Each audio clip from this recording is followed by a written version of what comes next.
Valentina, partiu, pé esquerdo, uma bomba! Gol!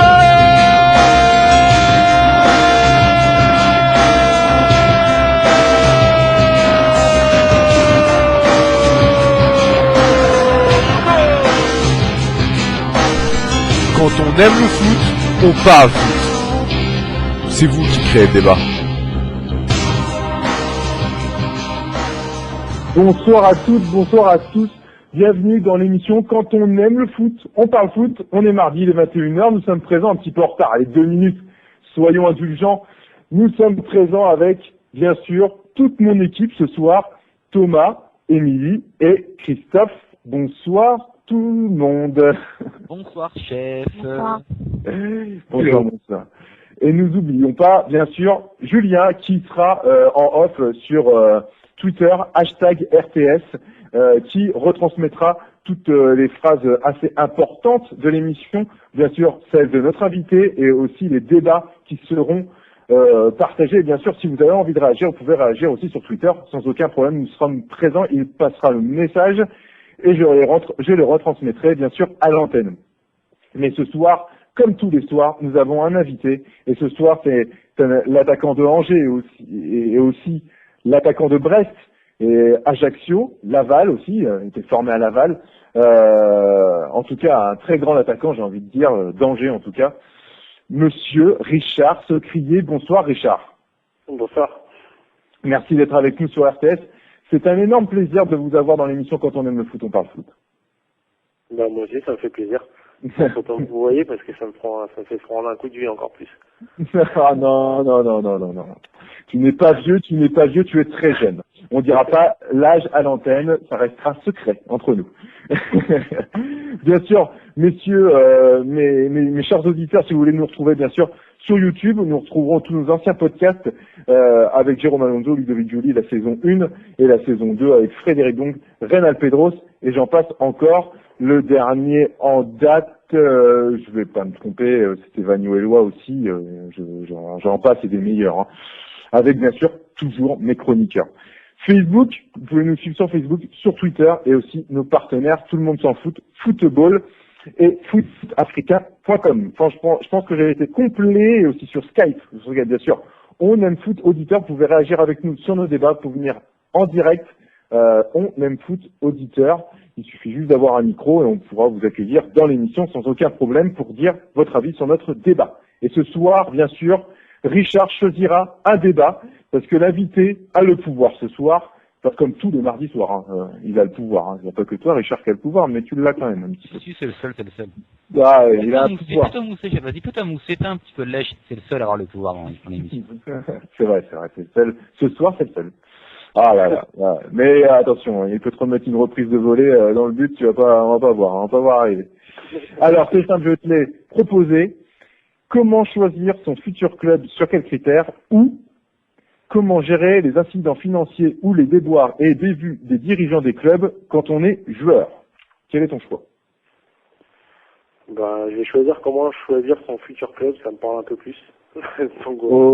Ok, d'accord. Ça me met déjà un petit peu l'eau à la bouche. Il dit, tout simplement, ça te permet d'en savoir un peu plus parce que dernièrement, tu as changé de club. Oui, ça c'est sûr. On va pouvoir en savoir un peu plus là-dessus sur tes choix sportifs. En tout cas, ce soir, on va lancer le débat tout de suite. Comment, toi, Richard, tu choisis ton club? Comment tu choisis les clubs plutôt qui viennent vers toi? Comment on choisit le club déjà par rapport aux propositions qu'on a? Parce que je pense que déjà à la base c'est plus des clubs qui vous choisissent que c'est vous qui choisissez les clubs. Donc déjà par rapport aux propositions qu'on a, et puis après c'est moi je marche plutôt au feeling. Donc moi je choisis souvent les clubs par rapport aux entraîneurs, par rapport au contact que j'ai avec l'entraîneur. Pour savoir, moi, c'est un peu sa philosophie de jeu, sa façon de voir les choses, sa façon de voir le football. Et puis après, forcément, il y a une visite du club, une visite des installations, une visite, voir si on se sent bien dans ce club-là. Et puis après, quand tout ça est mis bout à bout et que tous les problèmes autour sont réglés, c'est comme ça que moi je choisis mes clubs quand j'ai dû en choisir un. Alors, cher chroniqueur, on peut y aller sur des trucs basiques, mais moi, je vais juste rebondir un peu là-dessus. Pas basique, tout de suite. Non, non. On aime bien, tu sais bien. Ouais, les trucs compliqués, ouais. Mais ça, c'est pour toi, les trucs compliqués. Non, mais est-ce qu'on peut choisir son club par rapport à son niveau de jeu? Parce que chaque joueur a un niveau de jeu, on le sait tous, hein, mais qui peut être en progression ou qui peut être en régression. Mais justement, toi, Richard, est-ce que il faut choisir par rapport à son niveau de jeu réel ou justement on peut se dire bon bah moi j'ai la possibilité de taper haut, je tape haut? Non, c'est pas ça. Après ça dépend de l'âge du joueur, ça dépend de sa progression aussi. Donc on choisit aussi un club par rapport à sa future progression. Donc c'est clair qu'un jeune joueur, même s'il tape dans un club qui est un peu haut et qui va peut-être pas avoir sa place tout de suite, mais il va progresser, il va s'entraîner, côté de joueurs qui sont peut-être plus forts que lui à l'instant où il signe dans ce club-là, mais ça va lui permettre de progresser. Et puis je pense qu'il voit, c'est un objectif de carrière aussi. Donc ça dépend de ça aussi. Après, je veux dire, je pense que après, dans un deuxième temps, on choisit aussi son club par rapport à une équipe où on aura le plus de chances de mieux s'exprimer. Donc c'est aussi ces critères-là qui rentrent en compte. C'est pas forcément un niveau de jeu, c'est plus un choix de carrière ou un choix d'équipe dans laquelle on se sentira le mieux.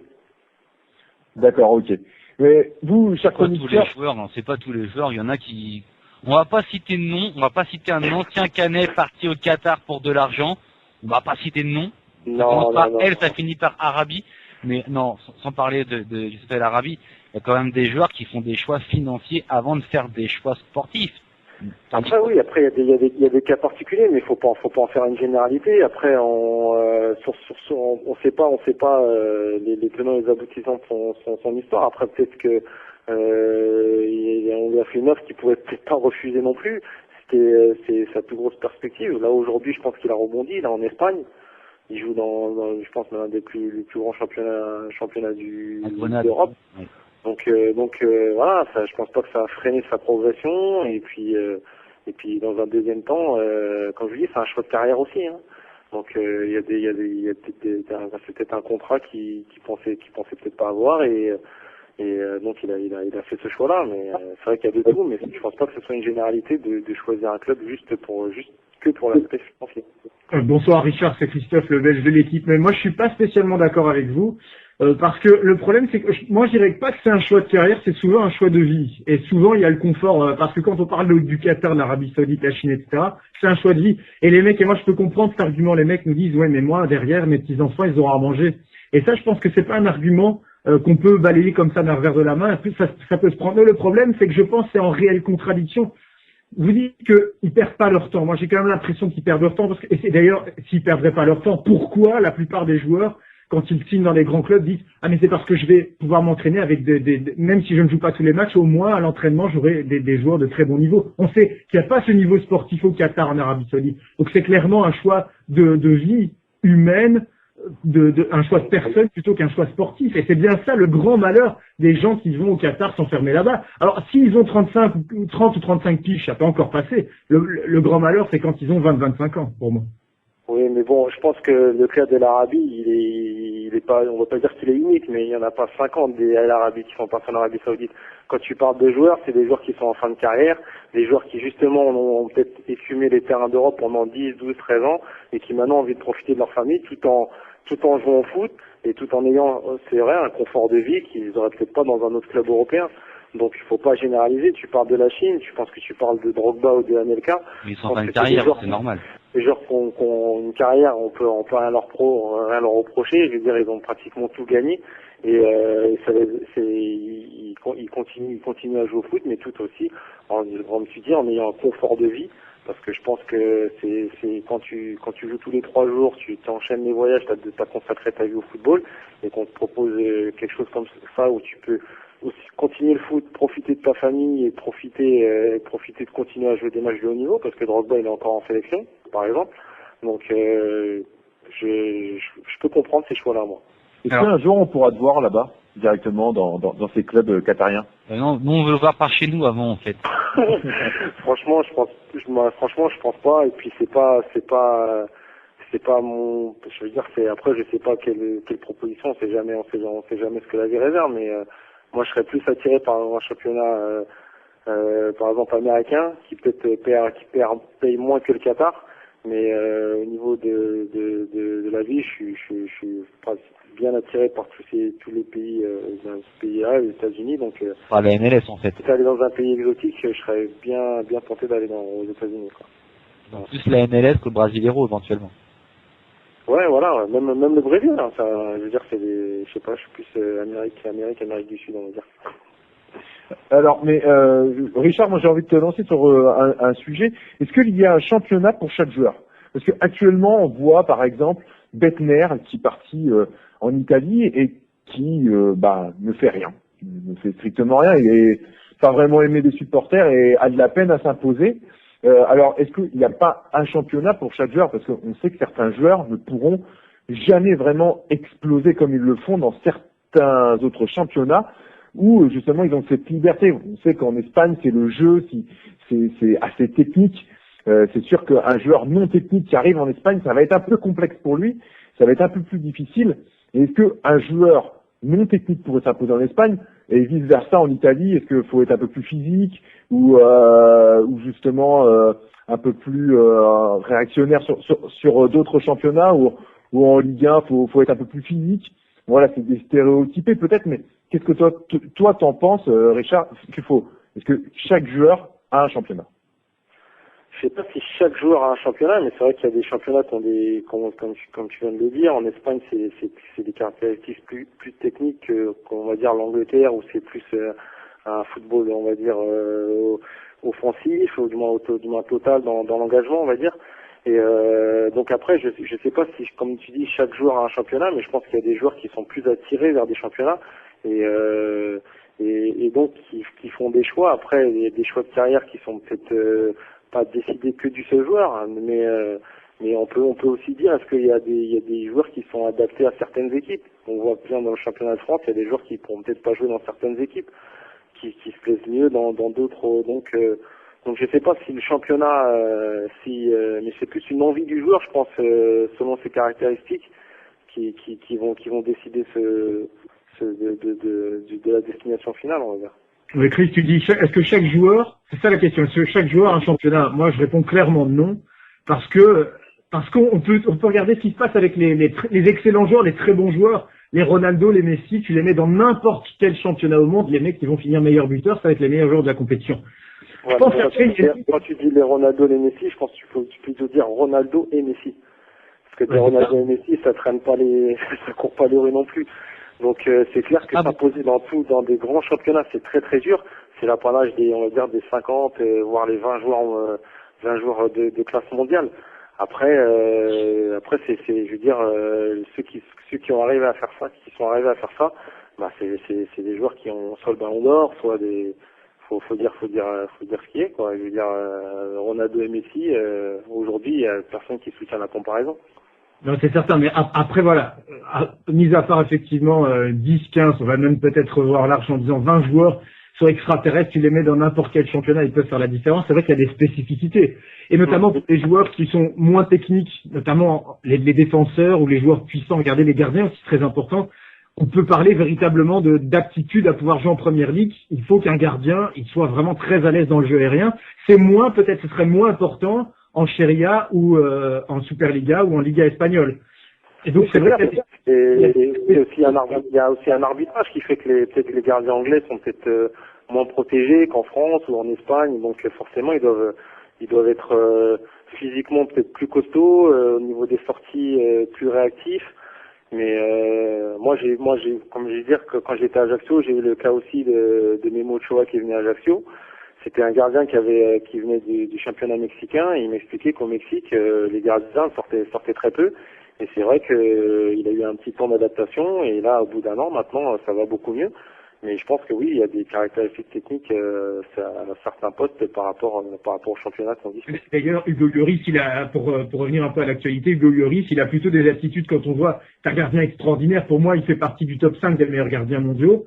Mais il a des vraies qualités. Je pense que là où il est peut-être le meilleur du monde, c'est dans l'agilité, la souplesse, les réflexes sur la ligne. Peut-être un peu moins dans le coffre physique, dans les sorties aériennes, quoique il a quand même montré qu'il avait des aptitudes. C'est pas un des meilleurs à ce niveau-là en Angleterre, et c'est peut-être aussi pour ça qu'il a besoin de plus de temps d'adaptabilité, à mon avis, que s'il avait choisi un club du subtop en Espagne ou en Italie. Parce que ça aussi, c'est vraiment des spécificités importantes. On sait aussi qu'en Italie, notamment, les défenseurs, il faut avoir vraiment une rigueur, et il faut même, à la limite, avoir un style très rugueux. C'est pour ça que les défenseurs un peu rugueux, un peu les méchants, entre guillemets, comme on les a appelés, ont souvent beaucoup plus perfait aussi en Italie, parce qu'on a besoin de ça.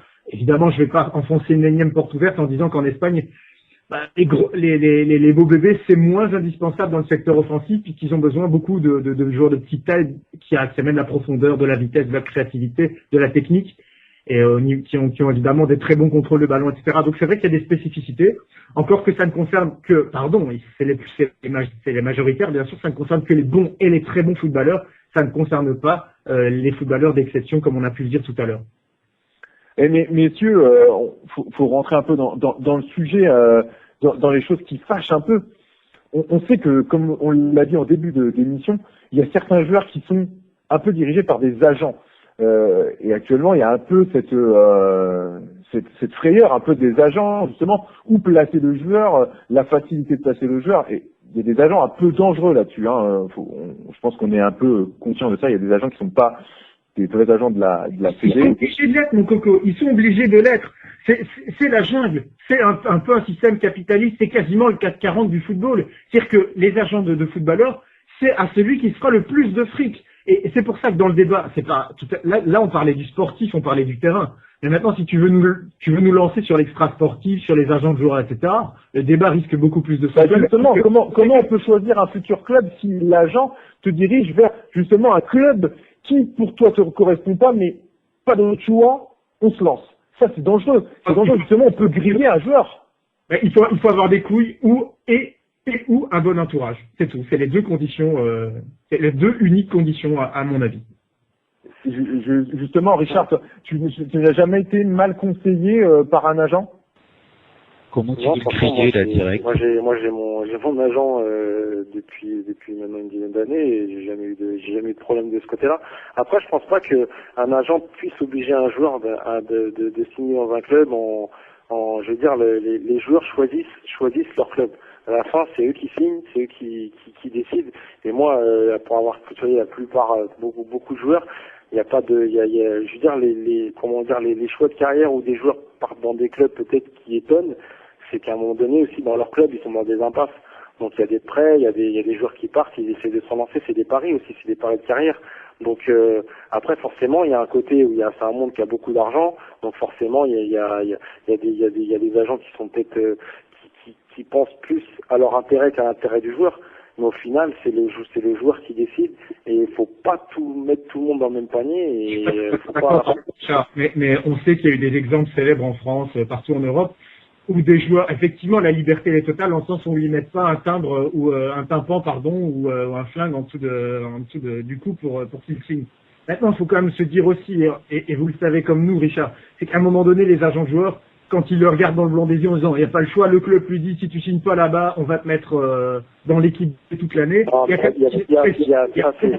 C'est des cas particuliers, il faut pas généraliser. Il y a beaucoup plus de joueurs qui choisissent où ils vont que de joueurs qui sont décidés par des agents. Il y a des joueurs, on le voit bien dans la presse, il y a des joueurs qui vont au bras de fer pour choisir leur club.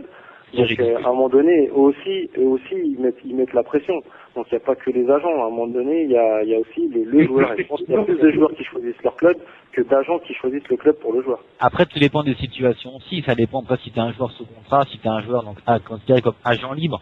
Ça dépend de pas mal de choses, du temps de jeu que tu vas avoir. Et je pense effectivement que, concernant notamment le cas de Richard, dans son cas, effectivement, c'est d'abord le temps de jeu qui a primé par rapport au contrat. Oui, moi de toute façon, comme je dis, j'ai toujours été, moi je suis par rapport à mes choix de club et je suis toujours arrivé à la fin de mes contrats. Et à un moment donné, j'ai dû choisir, moi par exemple quand je suis parti de Metz, j'ai dû choisir soit passer une année ou pas forcément avoir du temps de jeu, et sinon partir à Châteauroux et avoir du temps de jeu. Donc là, moi, j'ai choisi d'avoir du temps de jeu, et c'est même mon agent qui me l'a conseillé. Et c'était pas une question d'argent, c'était pas une question de contrat, tout ça, c'était une perspective de carrière, et à un moment donné, il fallait que je joue. Donc j'avais pris une année pour apprendre, et après j'avais choisi le temps de jeu. Mais je pense qu'il y a les joueurs ne sont pas dirigés par des agents. Ils savent très bien ce qu'ils font, et à un moment donné eux aussi ils ont des plans de carrière dans la tête, et ils savent ce qu'ils font. Ouais, les pressions sont diverses, comme parce qu'on a dit les joueurs font des pressions vis-à-vis des clubs, les clubs aussi qui menacent plus ou moins, parce que si je prends le cas, un exemple concret, j'en ai un, Mathias Suarez, l'attaquant d'Anderlecht, il y a le CSKA Moscou qui met 15 millions sur la table, tous les autres clubs étaient à 8, 9, 10 millions. Forcément, Anderlecht a dit à Suarez, mon gars, tu y vas, quoi. Je veux dire. Parce que le club, effectivement, le joueur est pas agent libre, il n'est pas forcément de pouvoir décisionnaire. Après, le joueur n'était pas obligé, entre guillemets, bien sûr qu'il n'était pas obligé, mais son argent, c'est 2 millions d'euros sur le truc, etc. Et Suarez aussi, il va gagner de l'argent. Donc, à un moment donné, je veux dire que si le club a le choix, il va évidemment aussi inciter, il va mettre une pression. Il y a les intérêts du club. C'est chacun vise ses intérêts. C'est clair que le club, s'il peut vendre au plus offrant, il va vendre au plus offrant, hein. C'est comme vous, si vous vendez une voiture, vous n'allez pas vendre 2000 euros pour la... Ah non, mais Donc voilà, chacun essaie de tirer son intérêt. Dans le cas idéal, c'est que tout le monde s'y retrouve. Mais après, comme je dis, on connaît pas tout. Mais je veux dire, comme je dis, c'est des cas, mais on va dire particuliers. Mais la plupart des joueurs ils choisissent, et puis à un moment donné, ils vont pas aller dans un club pour faire plaisir à un président. Ouais, mais non, parce que c'est une question de pression, et je terminerai là-dessus, c'est une question de pression, on a dit des joueurs, des agents de joueurs et des clubs, donc c'est un peu, entre guillemets, un jeu des comédies, des sièges musicales où chacun a un petit peu son rôle à jouer, donc là je peux vous rejoindre Richard, et il y a quelque chose qu'on ne parle pas, c'est la pression du grand public, et aussi la pression des médias et des anciens soi-disant experts, analystes, souvent pour la plupart sont des grands aigris du football de 98 qui ont tant rigolé du malheur du football français, des grands frustrés de soi-disant de la génération 98, qui est d'ailleurs, sur l'affaire d'Hugo Lloris, c'est les Lizarazu, les Barthez, tous ces mecs-là qui insultent le football français, qui marchent sur le football français à longueur d'année, qui ont été les premiers à dire « Mais c'est incroyable, il choisit un club minable, qu'est-ce qu'il est parti foutre là-bas, il devrait jouer au Real Madrid, il devrait jouer à Barcelone », c'est tous les mecs-là sur les plateaux de téléfoot, etc., qui nous font la leçon, etc. Et donc, Hugo Lloris, par exemple, on lui dit Tottenham, c'est pas assez bon pour toi, s'il avait signé au Real ou à Barcelone, on aurait dit « Mais c'est un fou, il y a Casillas », où il y a, à Chelsea, il y a Peter Cech. Donc à un moment donné, il y a aussi les médias, et pardon de le dire, les anciens footballeurs, qui souvent racontent plus de conneries que la plupart de mecs qui n'ont jamais frappé dans un ballon, qui ont cette pression-là. Et c'est pour ça aussi que Hugo Lloris, il a, par exemple, une grande pression, je prends un exemple concret, mais ça arrive très souvent, ce genre de choses. Moi, je suis un peu... Ah bah, il a bouclé tout le monde, là. Vas-y, Richard. Vas-y, Richard. Non, c'est vrai que bon, Hugo Lloris, moi, franchement, je comprends son choix. À un moment donné, il a choisi un club, il a fait un pari aussi. Un club où il va se sentir bien, un club où tout le monde... Moi, je pense que ça a été bien aussi qu'il ait son petit temps d'adaptation, parce que le championnat anglais, c'est pas facile. On l'a vu avec le gardien de Manchester, qui a été titulaire tout de suite et qui a eu quelques petits soucis. Donc après, c'est un choix de carrière. C'est bien beau d'aller dans des grands clubs, mais à un moment donné, les gardiens, il y a qu'une place. C'est pas comme un attaquant qui peut jouer sur tout le front de l'attaque. Un gardien n'a qu'un un titulaire à chaque match. Et donc je pense qu'il a fait son choix, il a bien réfléchi. Et je pense que pour lui, c'était la meilleure solution. Et je pense qu'il démontrera à tout le monde que son niveau, il l'a pas perdu, et qu'avec cette équipe-là, il fera des grandes choses. Ah, moi, je te rejoins un peu, Richard, et qu'on me dise pas que Tottenham, c'est un petit club, c'est quand même un club du top 30 mondial, Tottenham. Ah oui, mais moi, je pense que... Laisse finir, Richard. Vas-y, Richard. On sous-estime les clubs anglais, mais quand on regarde l'effectif de Tottenham, il n'a rien à envier au grand club français, à l'effectif de Lyon ou de Marseille, hein. Donc, moi, je pense pas que c'est une régression son choix, et au contraire, je pense qu'il va découvrir autre chose, et ça fera que du bien. Et aujourd'hui, Tottenham n'a rien à envier en termes d'effectifs, par exemple, comme Arsenal. Je suis désolé. Ah ouais, moi, je suis tout à fait d'accord. Totalement. Il y a sur un top 5, clairement anglais, et même Tottenham aujourd'hui devant Liverpool et Arsenal. Donc on est sur un top 3, top 4. Donc, top 4 de première ligue. Pardon, mais c'est quand même pas non plus l'équipe du coin de la rue, hein. Ah, mais c'est un exemple Ce que je veux dire par là, c'est que les mecs, ils nous ont dit que c'était un club minable. On a tous compris que c'était évidemment Des amateurs. Eh oui, c'est ça. Non, mais non, c'est pas des amateurs, c'est les mecs qui sont déifiés, qui passent qui passent tous les soirs sur TF1 et qui font les malins parce qu'ils ont ramené une coupe dont certains d'ailleurs ne jouaient même pas sur la plupart. Et comme je le dis, qui sabordent le football français depuis des années en l'insultant et en se moquant de ses défaites. Donc là, le problème, c'est que, encore une fois, il y a aussi une pression médiatique, mais incroyable. Vous imaginez pas pour un footballeur. Et je pense que Richard, tu pourras nous en dire un mot un peu plus. C'est aussi cette pression-là. Je pense qu'il faut pas la balayer comme ça d'un verre de la main. C'est ces médias qui mettent une pression complètement malade sur un gars comme Hugo Lloris, parce que c'est vrai, c'est le numéro 1, mon Dieu, qu'est-ce qu'il va faire? Et s'il meurt maintenant, s'il se fait écraser par une voiture, pourquoi pas poser des questions si stupides? Non, mais le problème, c'est non, mais à chaque fois qu'il arrive, de toute façon, c'est jamais les mauvais choix. Il va à Tottenham, c'est pas le bon choix. Il aurait été au Real ou à Chelsea, ça aurait été un imbécile parce qu'il aurait été sur le banc. Donc à un moment donné, je pense qu'il faut aussi avoir un peu plus de cohérence à ce niveau-là. Ça aiderait beaucoup, puisqu'on en parle, le football français. C'est un très bon choix Tottenham pour Lloris, pour qu'il apprenne effectivement le très haut niveau. C'est un très bon choix, personnellement.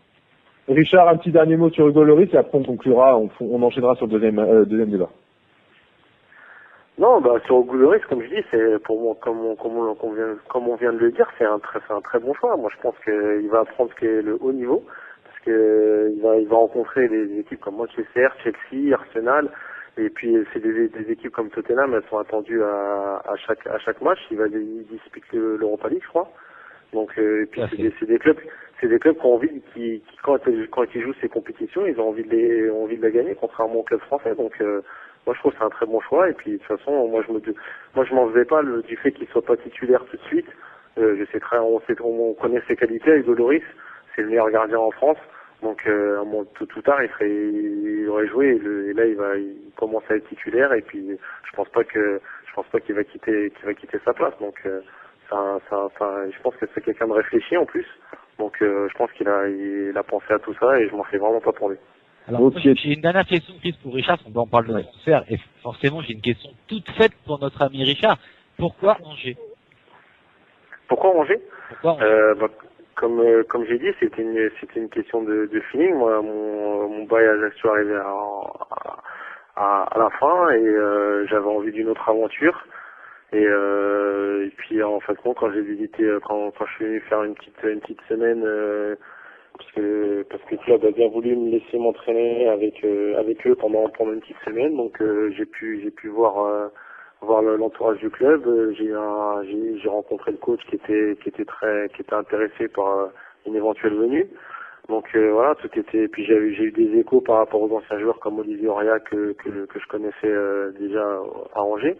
Donc voilà, ça s'est fait naturellement. Il y a eu le feeling, il y a eu l'ambition du club qui avait envie de repartir de l'avant après une année un peu difficile par rapport au fait qu'il était interdit de recrutement. Et puis donc voilà, ça s'est fait comme ça. Et puis je pense pas avoir fait un mauvais choix.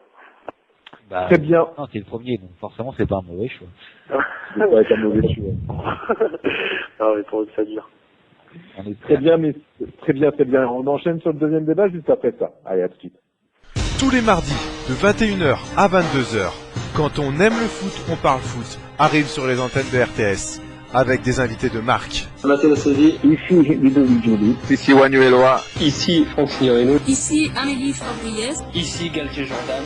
Ici Badiane Jean-Michel. Quand on aime le foot, on parle le foot. Et je l'écoute sur RTS Radio. Et oui, nous sommes de retour pour ce deuxième débat sur l'arbitrage. Donc je fais un petit coucou à Bruno Derrien, on fait tous un petit coucou à Bruno Derrien. Un gros bisou à Bruno. Voilà, un gros bisou à Bruno qui nous suit sur Twitter, hashtag RTS si vous voulez nous suivre sur Twitter, et n'hésitez pas à marquer des choses, nous les retransmettrons à l'antenne. Bruno, si vous marquez des choses, n'hésite pas, nous sommes présents. Voilà, deuxième débat, Skype, on aime foot auditeur. Là, ça va débattre sévère parce que là, c'est l'arbitrage. Alors, on sait qu'il y a toujours ces moments houleux sur les matchs et en tout cas sur l'arbitrage. Alors, attention. Skype, on aime foot auditeur. Vous avez un micro, nickel. Vous passez à l'antenne sans aucun problème. Allez, deuxième débat. L'arbitrage est de plus en plus discutable sur les gazons de Ligue 1 et Ligue 2. Mais que fait la Fédé? Que fait la FFF? Tout est relatif et pourtant, et oui, ça c'est la question. Juste avant de lancer le débat, je fais un petit coucou à Mimi qui nous a quitté, un petit problème. On te fait un énorme bisou. Voilà l'arbitrage. Que fait la Fédé? Alors, première question pour toi, Richard. Je sais que ça va être complexe pour toi, tu vas jongler, hein, mais bon, c'est comme ça. Trouves-tu que l'arbitrage français n'est pas si bon depuis ce début de saison? Voilà. Soit tu fais ta langue de bois, tu dis ils sont géniaux et je prends pas de carton le match d'après. Soit moi je pense que les arbitres n'ont rien à envier aux arbitres internationaux. Ils font non mais non, c'est vrai que bon le problème c'est que les matchs sont de plus en plus décortiqués et la moindre décision arbitrale est vue sous différents angles. On sait très bien qu'arbitrer c'est très difficile, mais au-delà des décisions de jeu, je pense que c'est plutôt un comportement général des arbitres qui est à changer. C'est clair que les joueurs, on a notre part on met un peu sous pression sur le terrain et qu'on a des comportements qui devraient pas être sur un terrain de football. Mais je pense que c'est au niveau de la pédagogie des arbitres qu'il y a un gros travail à faire. Et je pense qu'il y a d'autres championnats qui montrent bien l'exemple, où il y a même beaucoup plus d'engagement qu'en France. Et les arbitres s'en sortent très bien avec une parole, une tape, un sourire, et ils sont beaucoup plus calmes. Et je pense que c'est de ce côté-là qu'il faut que les arbitres travaillent. Pardon Richard, mais vous faites allusion à l'Angleterre, je suppose là. Peut-être. À l'Angleterre, les joueurs disent le 10e de ce que certains peuvent dire. Alors, c'est simple, hein, les amis. Vous allez sur Google Actu, vous tapez arbitrage, je me dis, tiens, il y a peut-être eu encore, parce que je suis peut-être pas le plus averti en termes de Ligue 1. Alors, je vois, ça date d'il y a 10 heures.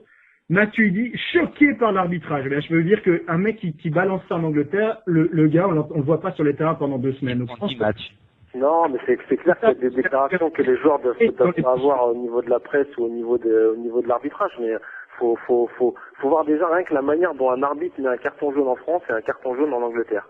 C'est pas du tout la même chose. C'est moins théâtral l'Angleterre qu'en France, déjà. Voilà, on va dire à un moment donné, en France, on vous met une sanction, vous avez l'impression que c'est un plaisir que l'arbitre vous mette un carton jaune, alors que voilà, vous faites une faute et vous prenez un carton jaune. Voilà, et on met le carton, il y a pas de souci. Mais juste sur des gestes, sur des attitudes qui font que un match peut être super bien arbitré. Et puis, de toute façon, les joueurs se reconnaissent dans certains arbitres, avec d'autres arbitres, ça passe vraiment pas.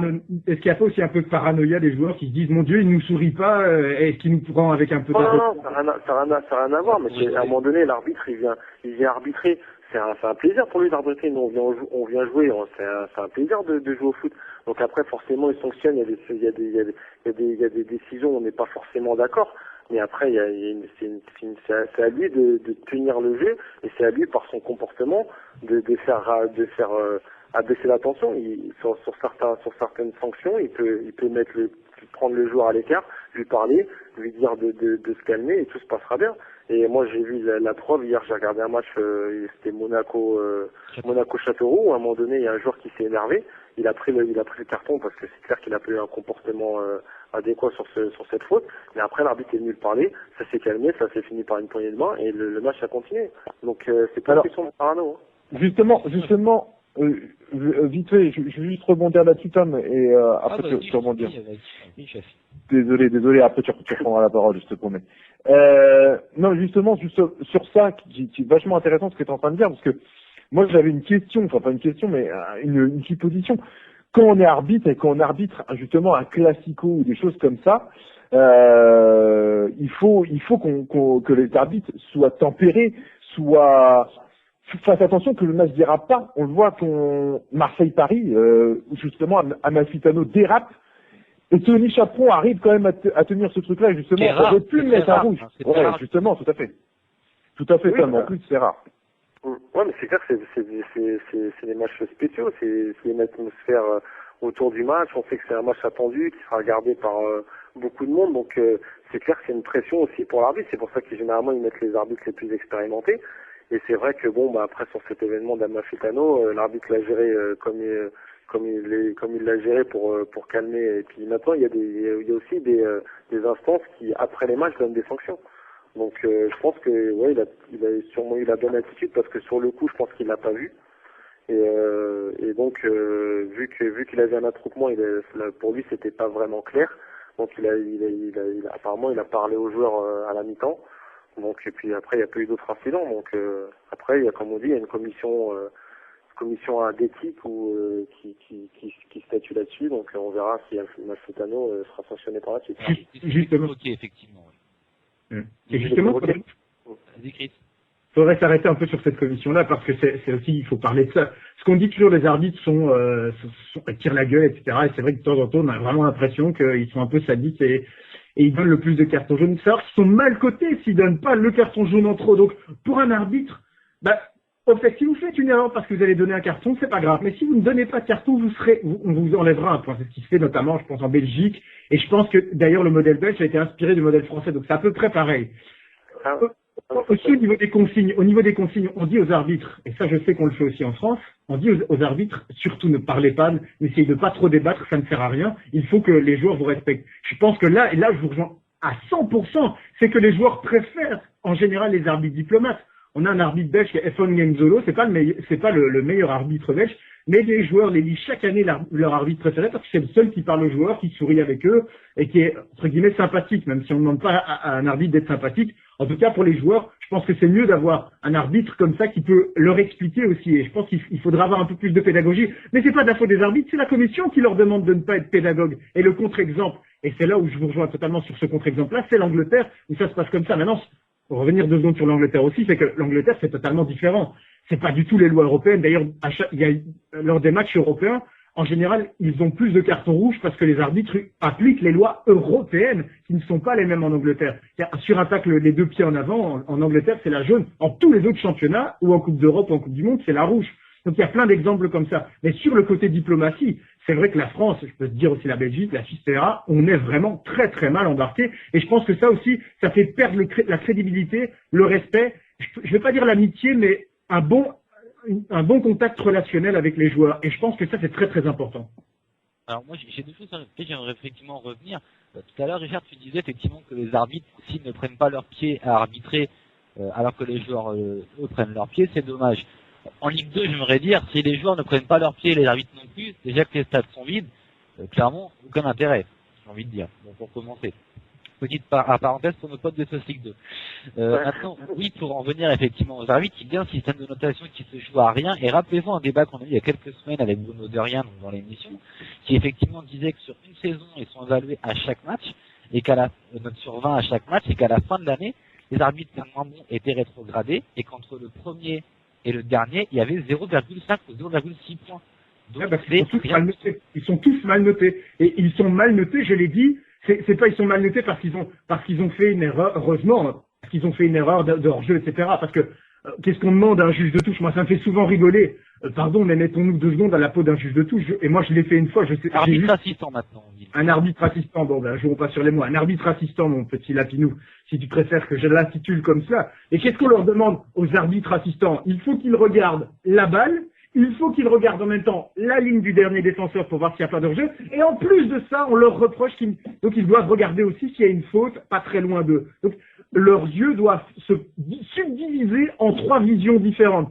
Ce qui est, les scientifiques qui ont étudié ça l'ont prouvé, ce qui est totalement humainement, à moins d'être un robot, ce qui est totalement impossible. Donc heureusement, on n'en est pas à côté des erreurs sur les hors-jeux, sauf si c'est des hors-jeux, sauf si l'arbitre est mal positionné. Ça, c'est de sa faute. Si l'arbitre n'est pas positionné à la hauteur du dernier défenseur, c'est pas qu'il a mal vu, c'est juste qu'il est un peu incompétent ou qu'il n'a pas une bonne condition physique. Maintenant, tu crois, Chris, que franchement, un arbitre peut aller voir le joueur et dire oui, faites attention, les fautes et ceci et cela, alors qu'il doit être justement, comme tu le dis, concentré à droite, à gauche, au milieu, au centre, il doit être là, et tu crois qu'il a le temps de parler avec le joueur et dire ça va, vous allez bien, vous avez un problème, attends, il y a un moment, on joue au foot, tu crois franchement qu'il a un petit souci là? Non, il y a un moment, un arbitre, il doit être bien dans ses pompes, droit dans ses pompes, c'est normal qu'il n'a pas le droit il n'a pas créé une sympathie, hein.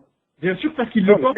C'est pas créer une sympathie, mais vous voyez, par exemple, on va prendre un exemple. Quand on regarde les finales de Coupe de la Ligue ou de Coupe de France où l'arbitre a un micro, on l'entend tout le temps, l'arbitre. Il parle tout le temps aux joueurs, et il dialogue parce qu'il a le micro. Parce qu'il doit aussi il se dit, je vais expliquer mes décisions, je vais expliquer là c'est peut-être trop, parce qu'il y a l'effet micro, il y a l'effet télé.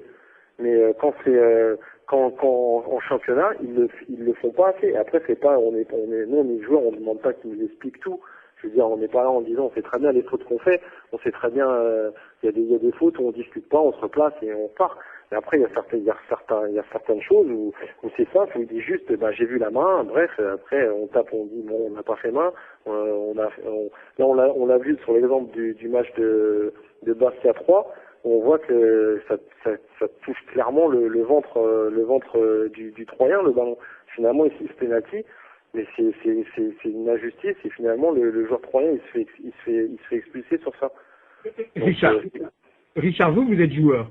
Parce que moi, je suis certain, vous allez me dire ce que vous, en tant que sur le terrain, parce que moi, j'ai fait du foot amateur, vous, sur le terrain, en tant que professionnel, si vous êtes d'accord avec ça. Moi, je suis persuadé que la majeure partie des fois où les footballeurs sont frustrés, très énervés, peuvent parfois péter les plombs sur des décisions d'arbitre, c'est parce qu'ils ne comprennent pas la décision de l'arbitre.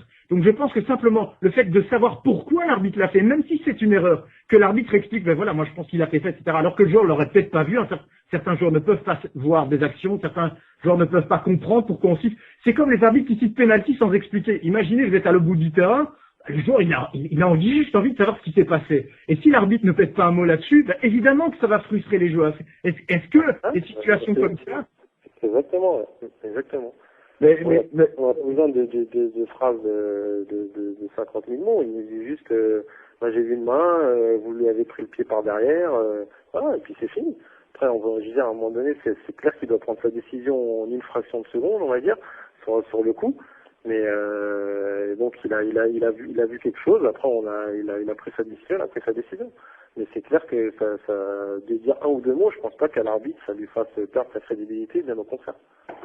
Alors, juste un petit truc, Julien, qui vient de nous mettre sur en off, que Thiago Silva du PSG a touché une prime en fin de mois pour son bon comportement. Il n'insulte pas les arbitres, il est cool avec ses coéquipiers, etc. Et à un moment, surtout sur les arbitres.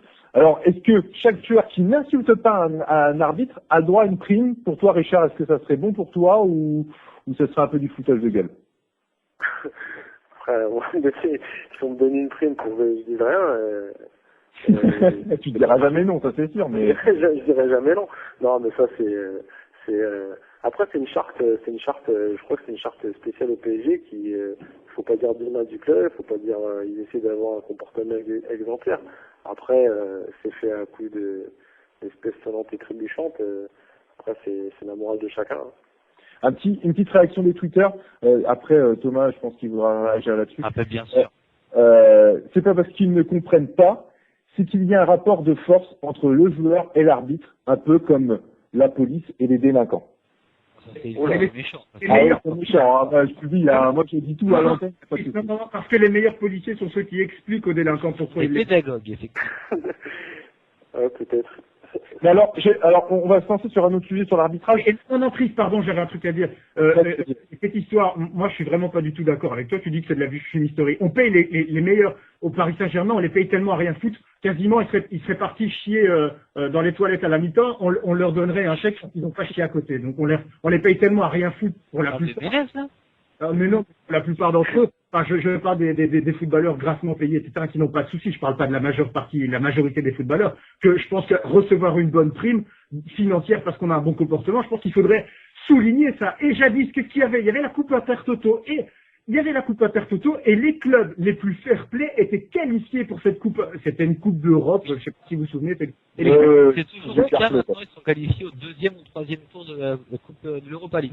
Moi je pense qu'il faudra aller plus loin. L'équipe, il y aurait une sorte de jury. L'équipe qui était le plus fair-play recevrait un chèque comme ça, je sais pas moi, de toute façon, un chèque de la Ligue 1. On pourrait trouver des sponsors privés, ce serait facilement trouvable puisqu'on a donné de l'argent à Thiago Silva. Donc on trouverait de l'argent, le club le plus fair-play de la Ligue 1, on lui donne un chèque de 500 000 euros qui soit... Il y a un classement du fair-play. Il y a un classement du fair-play officieux déjà. Voilà. Je pense qu'il y a des sous déjà qui sont donnés au club le plus fair-play, je pense. Hein. Richard n'a jamais eu le cas, visiblement, il n'est pas trop sûr. Donc...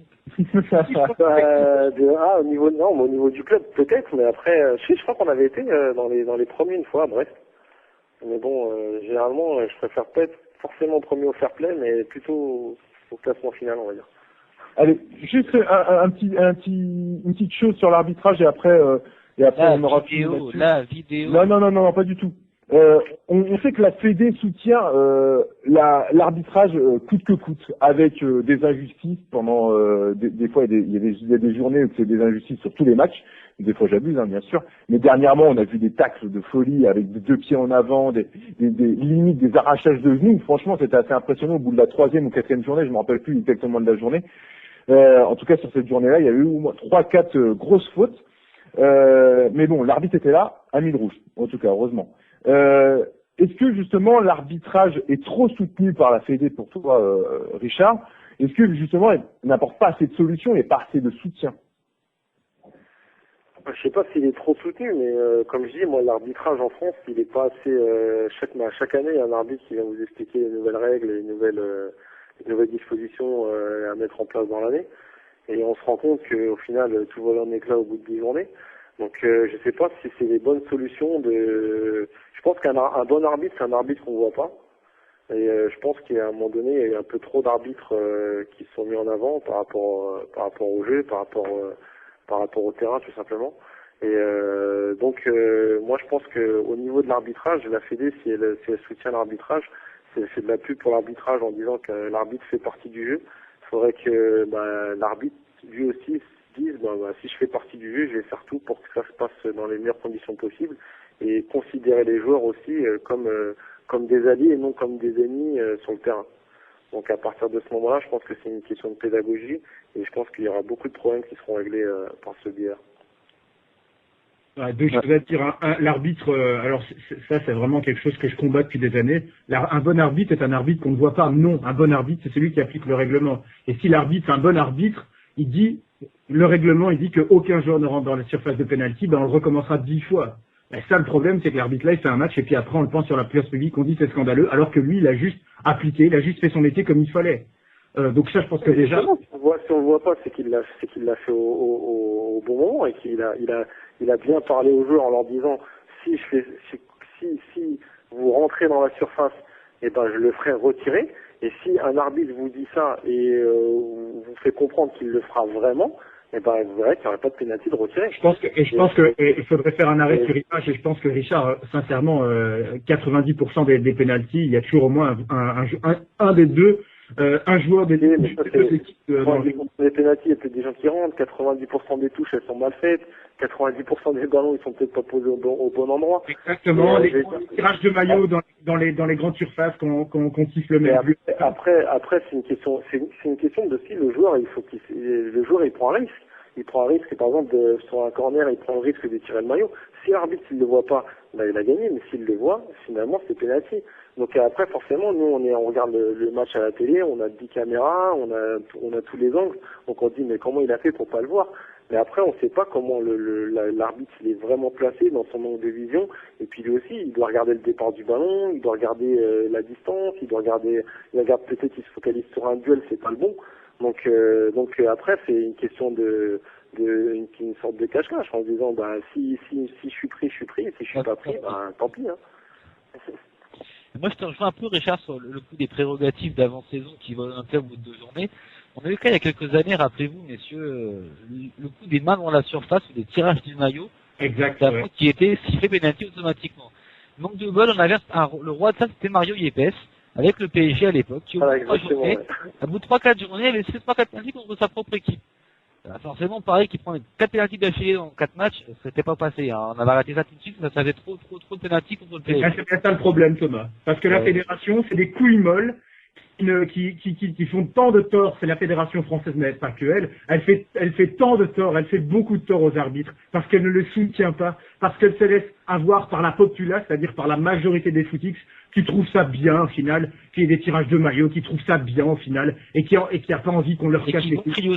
Moi je pense que si la fédération était courageuse et si elle pensait aux arbitres, elle dirait on l'impose de force pendant 5 week-ends, vous verrez, on siffle le pénalty, on le fait recommencer si c'est pas fait. Premier tirage de maillot pénalty. Je peux assurer que toutes ces règles-là, parce qu'on dit, mais c'est pas bien, au bout de 2 week-ends, on les applique plus. Et d'un autre côté, on dit, mais si on les applique trop, ça nous fait chier. Non, il faut l'appliquer, et vous verrez qu'au bout de à la 6e journée, il n'y aura plus jamais un tirage de maillot dans la surface.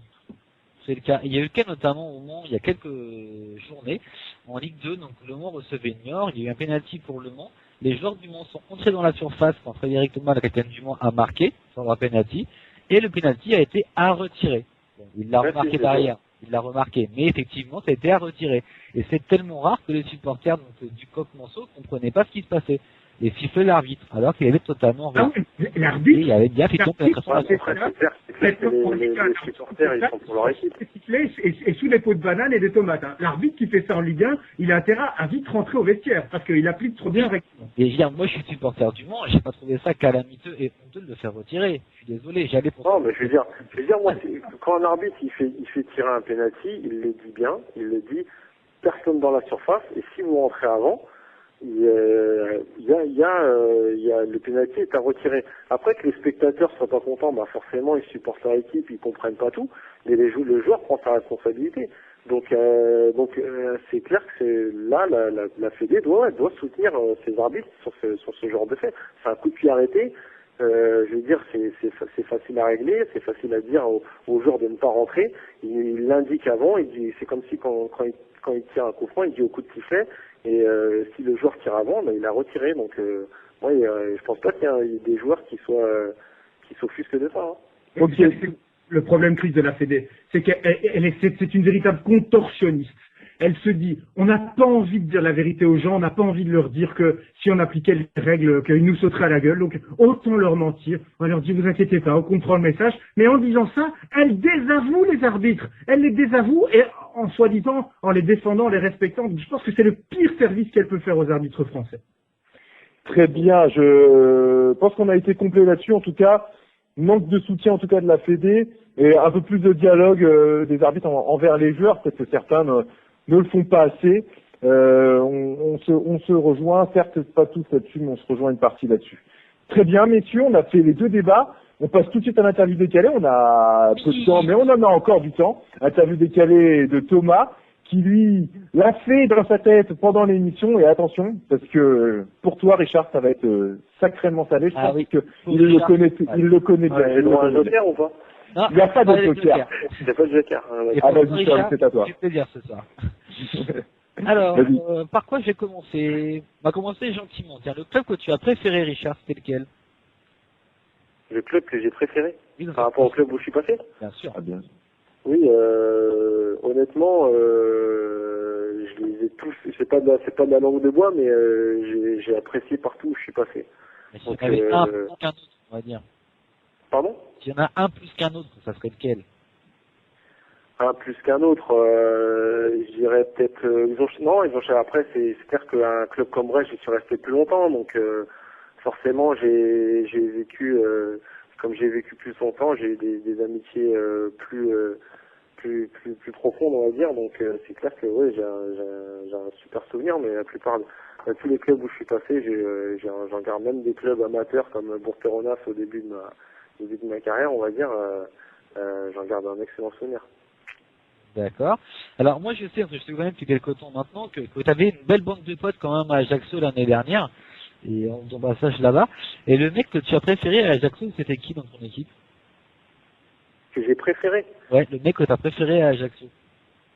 Non, je vais pas dire que j'ai préféré, mais c'est vrai qu'on avait un petit groupe entre, on va dire, Fousseni Diawara, Paul Lannes, Karim Elani et Christian Kinkela. On était pas souvent ensemble, donc on va dire c'est mon petit groupe d'Ajaccio, on va dire. Voilà. Alors Fousseni qui regrette de ne pas être présent ce soir parce qu'il est actuellement en Afrique du Sud. Vous avez ça un message? Ouais, pour la sélection, il a retrouvé la sélection. Je suis vraiment heureux pour lui parce que c'est au-delà d'un très bon joueur, c'est quelqu'un humainement d'exceptionnel. D'accord. Alors moi j'ai une autre question, peut-être un peu bizarre, mais le choix que tu regrettes le plus dans ta carrière? Le choix que je regrette le plus, franchement, je regrette pas parce que j'ai un parcours, on va dire, un peu atypique. J'ai pas fait de centre de formation, donc comme beaucoup de joueurs aussi, donc je suis déjà heureux d'avoir fait ce que j'ai fait. Et toutes les expériences que j'ai eues, elles m'ont apporté quelque chose et je regrette pas. Et je pense que j'ai fait un peu le tour de la France et partout où j'ai rencontré des gens formidables que je suis encore en contact avec eux partout où je suis passé dans tous les clubs, donc honnêtement, je regrette pas et aujourd'hui je suis à Angers, je regrette toujours pas. Moi, je remarque juste que tu as fait le tour de la France, tu as fait Laval, Angers, donc tu tournes pas mal autour de chez moi, mais jamais tu t'arrêtes. Par contre, passage. Question de timing. Passage. Je vous le crescendo, hein, que forcément, tu comprends bien. Le joueur qui t'a le plus impressionné? Le joueur qui m'a le plus impressionné. Ouais. Oula. Donc j'ai pas joué contre le PSG, donc je peux pas dire Ibrahimovic, mais je peux contre Barcelone, je peux pas dire Messi. Ouais, je peux pas dire Messi, mais là tu me prends deux cours. Ah ben je sais bien. Ouais. Avec qui t'as joué par exemple? Avec qui t'as joué qui t'a impressionné? Avec qui j'ai joué, donc Franck Ribéry, hein, il m'a. Ah mais c'était à ses débuts, le joueur avec qui j'ai joué le plus doué, ouais, c'est lui, ouais, Franck Ribéry. Ouais. La classe quand même. C'était vraiment quelque chose. Ah, la classe quoi. J'ai une question juste par rapport à ça. Est-ce que tu penses que Ribéry était plus heureux du temps où tu joues avec lui que où il est plus heureux maintenant, tu penses? Je pense qu'il a surtout il a toujours eu cette joie de vivre, donc je pense que ouais, il est heureux maintenant. Il est dans un club extraordinaire où il est soutenu et aimé. Il est en équipe de France. Je pense qu'il est heureux de jouer plus maintenant qu'avant, parce que il avait envie de progresser, il avait envie de toucher le haut niveau, et maintenant il y est. Donc je pense que jouer à la Ligue des Champions, c'était un rêve, et il l'a fait. Ouais. Il a fait disputer une Coupe du Monde, donc il est heureux maintenant, ouais. Plus heureux maintenant qu'avant. Ouais. Alors, juste pour nos auditeurs, donc Richard connaissant Franck Ribéry, on va essayer de taxer le 06 en coulisses, on en verra après. Alors, j'ai encore 3 questions, hein, je me dépêche. Alors, on a vu Cherbourg, Brest, Ajaccio, donc à chaque fois, t'es un peu proche de la mer quand même, un peu proche de l'eau. T'aimes pas la montagne? Ah, ça c'est mes origines. Mon père est de la Guadeloupe, ma mère de la Martinique, donc je suis plus attiré par l'eau que la montagne. Donc, et puis si tu me voyais sur des skis, je crois que tu me conseillerais plutôt d'aller dans l'eau. Bientôt la mer du Nord alors? Ah, peut-être moi, je suis plus le sud quand même. Plus les mers chaudes, on va dire.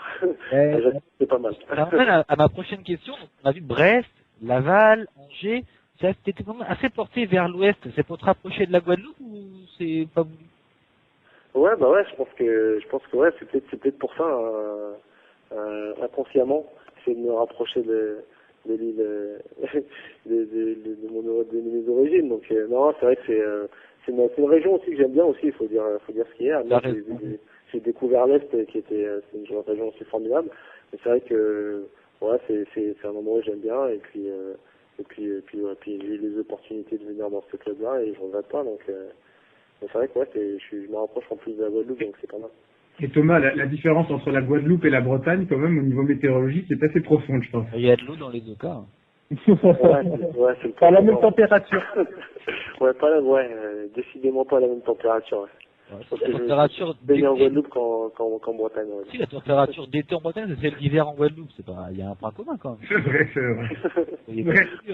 Au matin en Guadeloupe. Merci pour tous les Bretons qui nous écoutent. C'est la Bretagne. Ouais. Quand il fait très chaud en Bretagne, c'est un matin d'hiver en Guadeloupe. C'est ça. C'est l'hiver en Guadeloupe. Arrêtons, messieurs, arrêtons. Critiquer la Bretagne, c'est très bien la Bretagne. Alors, j'ai une dernière question, la question culte de l'émission. J'ai encore 2 questions. Une question pour nos copains de SOS Ligue 2. Tu préfères jouer à 18h45 ou à 20h? Moi, définitivement à 20h. Voilà. À Noël, tu aimes les supporters. Non, mais je pense que pour tous les joueurs, c'est ça. Hein. Le soir, il y a une atmosphère spéciale. On joue avec devant plus de monde.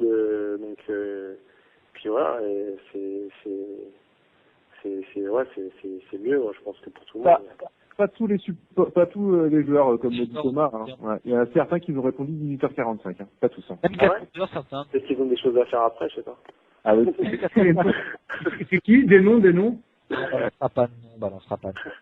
Alors, dernière question, la question culte de l'émission, la question Émilie, la question Mimi, la question girl de l'émission. Richard Sautrier, Richard, mon ami, est-ce que tu es plutôt caleçon ou slip? Ouais, cette question, moi je suis plus caleçon, ouais. Voilà, un gars bien. Les codes, ça c'est un vrai gars, sérieux. C'est tout pour moi en tout cas pour ce soir. Bien, merci Thomas de cette interview décalée magnifique. Et il sera caleçon, Richard sera caleçon, voilà, ça sera marqué sur Twitter. Bon courage pour la suite, tu vas te faire vanner, Richard, bon courage. Je sais que Julia suit ça avec son Twitter à fond, donc je tiens à te le dire, ça peut tweeter, donc ne t'inquiète pas pour ça. D'accord, j'ai préparé. Très bien, messieurs, on arrive sur la dernière partie de l'émission, la dernière partie pronostic. Alors Mimi n'est pas là, donc je prendrai le relais. On te fait un énorme bisou, on fait un énorme bisou aussi à Flo qui travaille sur les pronostics et sur le groupe de Quand on aime le foot, on parle foot sur Twitter et sur Facebook. Voilà, c'est parti pour les pronostics. Pronostics assez simple, pour cette semaine, ça sera les qualifications pour la Coupe du Monde. Donc le premier pronostic, Argentine-Uruguay, qualif pour l'Amérique du Sud. Vas-y, ton pronostic, Richard. Moi, je vais dire l'Argentine. Argentine, ah ouais, carrément. But de Messi alors. Ah oui, ça c'est, ouais, c'est la base. Très bien. Thomas, ton pronostic. C'est une superbe affiche, donc l'Argentine face aux champions d'Amérique du Sud, donc l'Uruguay. Moi je vais dire l'Uruguay. Ah ouais, grosse surprise, carrément. Ouais, surprise, oui non, c'est le même niveau. Oh, attaque carrément du tout là. Chris, ton pronostic sur Argentine-Uruguay. Franchement, c'est vrai que l'avis de Thomas peut dénoter, mais il n'a pas totalement tort sur le niveau global. Maintenant, c'est vrai que les individualités et la capacité, je dirais, de faire la différence en nonobstant les aspects tactiques, les aspects même techniques, etc., d'événements de match, c'est vrai que la capacité qu'un élément ou que plusieurs éléments individuellement puissent faire la différence, c'est vraiment du côté argentin. En plus de ça, ils jouent à domicile et en plus de ça, c'est vrai qu'ils sont dans une spirale qui est quand même positive. On se souvient qu'il y avait le problème Messi pendant tant de mois, j'irais même tendance à dire d'années. Et là, vraiment, en termes de niveau de jeu, on a vraiment l'impression que c'est Lionel Messi, au niveau tactique, c'est vraiment bien implanté dans cette sélection. C'était la chose la plus difficile pour lui. Pour toutes ces raisons, je vais miser aussi sur l'équipe d'Argentine. Ah oui, ok, d'accord. Très bien. Pour ma part, moi je miserai sur l'Argentine, même si ça va être un match assez rugueux parce qu'on connaît les Uruguayens assez physiques, assez forts. Donc voilà, est-ce que l'Argentine pourra s'imposer comme Messi peut l'imposer? Ça c'est un peu plus compliqué. Deuxième pronostic, Russie-Portugal, qualification pour la Coupe du Monde, groupe F. Un groupe assez relevé. En tout cas, ce match, ça va être une belle affiche. Pronostic pour toi, Richard, Russie ou Portugal? Ou match nul? Moi, je vois bien le Portugal. Ah oui, d'accord, ok. Parce que à l'extérieur. Ouais, je vois bien. Je les vois bien évoluer en contre, et puis je pense qu'ils ont les joueurs pour, entre Cristiano et Nani sur les côtés, donc je les vois bien évoluer comme ça. Et puis j'ai avec le joueur que j'oublie son nom, mais qui m'a très impressionné lors de Porto PSG. Le numéro 10. Celui qui a remplacé Hulk, mais je ne sais plus son nom non plus. Alors là, voilà, moi je sais plus s'il est le numéro 10, mais le capitaine en fait, capitaine portugais. Je crois que c'est le numéro 9 qui a remplacé Hulk, mais je ne sais plus son nom, ça me reviendra après. La Postiga. Voilà, Non, c'est une connotation un peu brésilienne comme ça, je pense le nom, mais ça me reviendra après. Cher portugais. Non mais voilà, donc ouais, pour toutes ces raisons là, je vois bien le Portugal faire et puis en plus en ce moment Cristiano il est en forme, donc je vois bien une victoire portugaise en Russie. Ok, très bien. Thomas, ton pronostic? Mais le championnat russe peut commencer depuis plus longtemps que le championnat portugais. Moi je mettrais bien la Russie à domicile. Oh là là, il prend tout le monde à contre-pied. Ça veut dire qu'attention les gars, faut pas suivre Tom, parce qu'il va vous faire beaucoup perdre d'argent. Non, je rigole, peut-être qu'il faut le suivre. Chris, ton pronostic? Indécision par rapport à la forme de l'équipe de Russie. On se souvient qu'ils étaient en très très grande forme avant la grande compétition européenne de 2012. C'était la grosse déception. Le clash avec Arshavin, le départ de Dick Advocat par la toute petite porte, ce qui ne m'a pas déplu d'ailleurs. Je n'aime pas beaucoup ce personnage. Donc c'est assez compliqué. Oui, mais il est très méchant aussi. C'est pour ça que je l'aime pas d'ailleurs. Mais c'est très compliqué parce que donc l'équipe de Russie va vraiment se retrouver un peu dans une forme d'automatisme à rechercher. Le Portugal, on a toujours l'impression que c'est un peu entre deux, cette équipe-là, avec des qualités individuelles. On sent qu'ils sont prêts pour le top, mais qu'il leur manque toujours c'est quelque chose, ce manque sans doute de qualité derrière, etc. Un match très indécis, donc, et avec la Russie qui reçoit. Sinon, si c'était au Portugal, je pense que les Portugais partiraient favoris. Donc, je vais quand même jouer la prudence et miser un match nul. D'accord, très bien. Donc pour ma part, moi je mettrai, enfin je vais aller pas à contre-pied tout le monde, je vais un peu suivre Richard, hein, comme un peu tout le temps. Hein, je suis l'habitué. Hein. Non, mais je suis le Portugal. Bah, Portugal est impressionnant. Enfin voilà, avec un Cristiano Ronaldo, je pense qu'il n'y a pas de souci là-dessus, il sera présent. Et ils vont devoir faire quelque chose et apporter quelque chose en plus. Voilà pour ma part. Et Julien, son pronostic, ce sera pour lui la Russie. Il faut dire quelque chose. Faut quand même dire quelque chose, c'est qu'on le sait pas ici, mais je me suis un peu intéressé à ça. Le fiasco de l'Euro 2012 en Russie, c'était vraiment très très mal vécu par la population et par les médias. Donc il y a vraiment une épée de Damoclès sur la sélection russe, comme les grandes crises qu'on a pu connaître en France, etc. On sait ce que c'est au lendemain de ces crises-là. C'est toujours très difficile pour se relever. Et ça, je pense que c'est un élément peut-être qui n'est pas très connu en France, mais en Russie, vraiment, là, je peux vous assurer qu'ils sont très impopulaires au niveau de l'équipe nationale. Donc, ça peut être un élément qui pourra aussi faire la différence en faveur du... Vladimir n'aime pas l'équipe nationale, la Russie n'aime pas l'équipe nationale, c'est ça. Hein. Il dépend de Vladimir. C'est excellent. Pour France, le dernier pronostic. France-Japon, l'amicale de vendredi soir. Pour nos amis français. Alors toi, Richard, ton pronostic France-Japon, sera-t-il pour la France ou pour le Japon? Réponse maintenant. Ah, je suis pour la France. Hein. Non, je pense que c'est bon, même si ce sera une bonne préparation avant le choc contre l'Espagne. Donc j'espère que ce sera une bonne répétition et puis pour avoir des automatismes et puis je pense qu'on a une belle équipe en devenir, donc qui manque de confiance et j'espère vraiment qu'elle va réussir à faire un bon match pour affronter l'Espagne et venir dans les meilleures conditions. Très bien. Et toi, Tom, ton pronostic? Bah moi, je vais faire simple et dire la France. Ah oui, d'accord, carrément. T'es sûr que la France va gagner? Bah, j'y qu'en ce moment, je suis un petit peu anti-asiatique parce que mes copines de l'équipe de France U17 avant de jouer contre la Corée du Nord, je mets anti-asiatique plus pour la France. Carrément. Chris, ton pronostic? Bah, la France partira largement favorite. Je connais quelques joueurs japonais qui sont censés être les plus forts de l'équipe.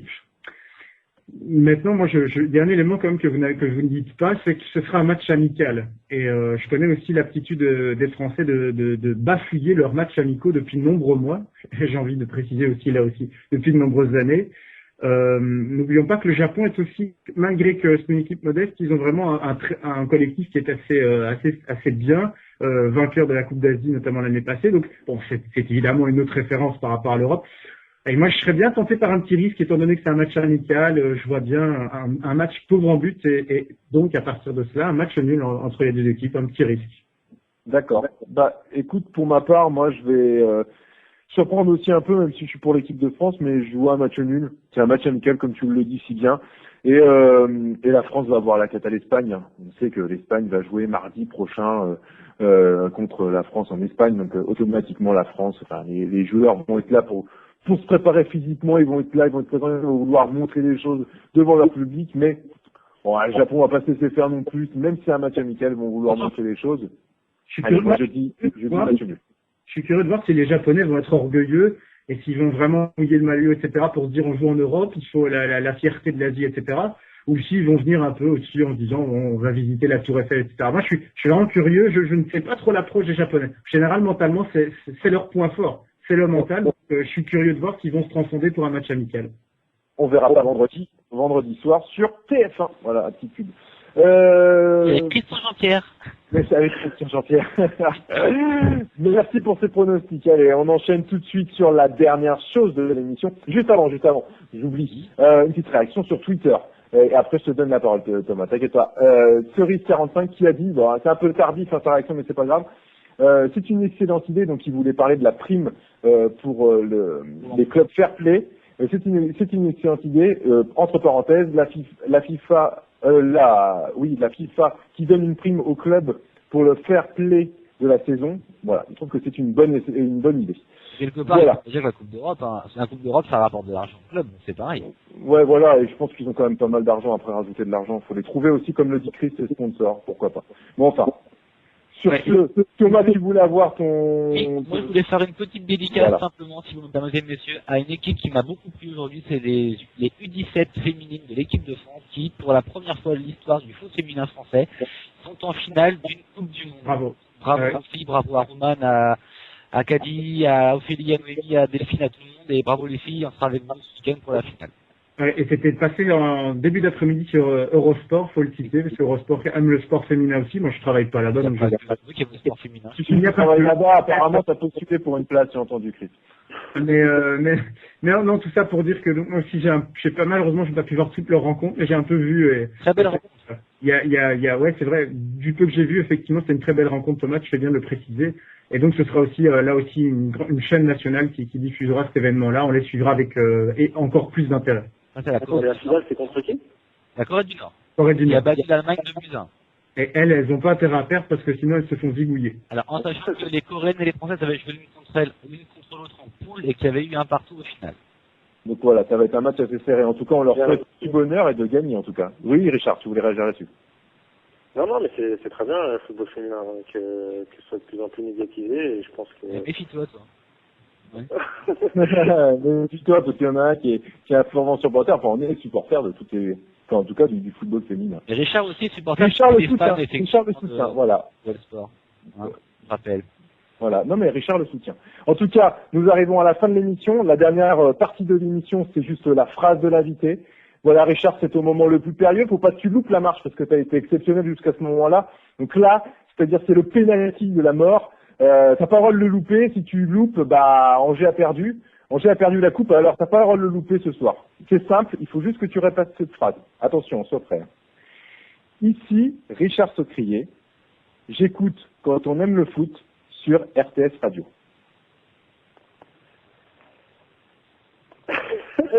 Allez, concentration. C'est la redonne. Est-ce que je suis gentil? Tu peux prendre un élan avant de le baisser. Attends, on va les laisser remonter. Je remplace le ballon. Écoute bien. Ici, Richard Saucrier.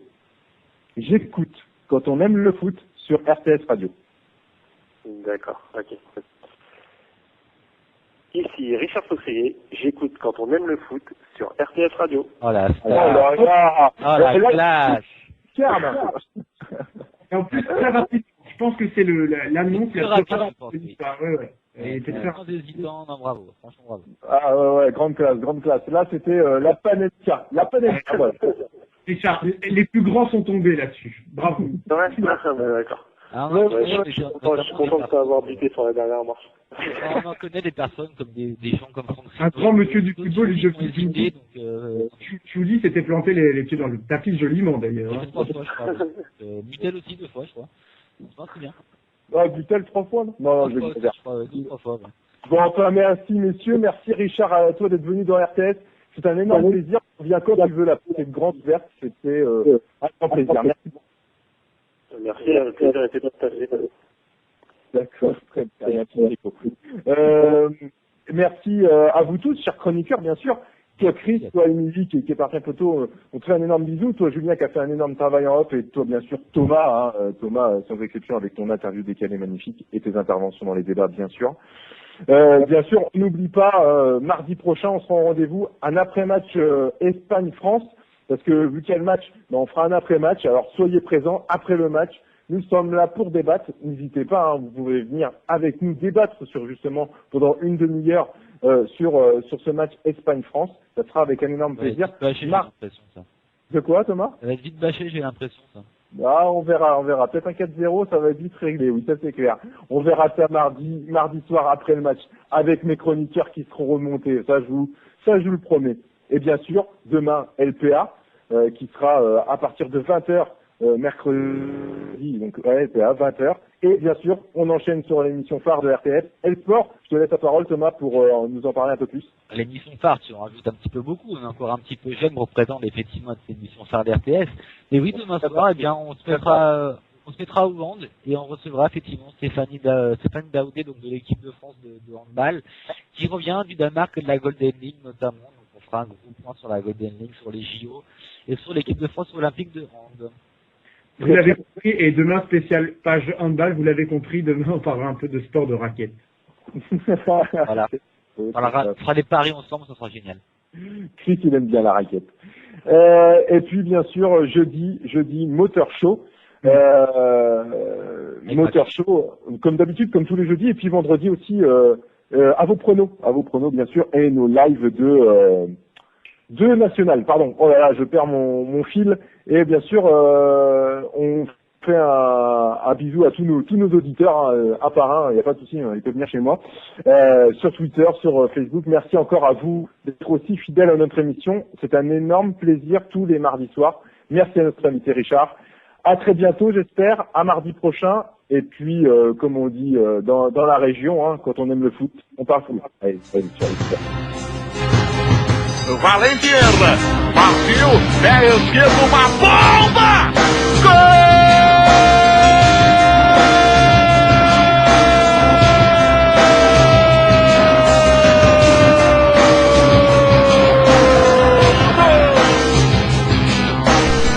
Quand on aime le foot, on parle foot. C'est vous qui créez le débat.